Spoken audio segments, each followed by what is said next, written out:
Hello everyone. Today we're going to see if your Viagogo tickets that you've bought are real or not. So it depends on a variety of factors if it's real or not.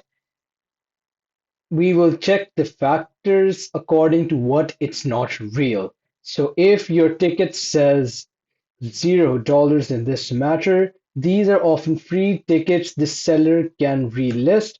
So if these conditions are being met, you might have to worry about the tickets you bought there, since there are chances they won't be real.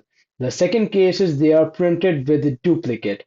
This happens when tickets are reprinted, but they are usually still valid. Even if they're valid, considering that they are printed with duplicate, they aren't official real tickets.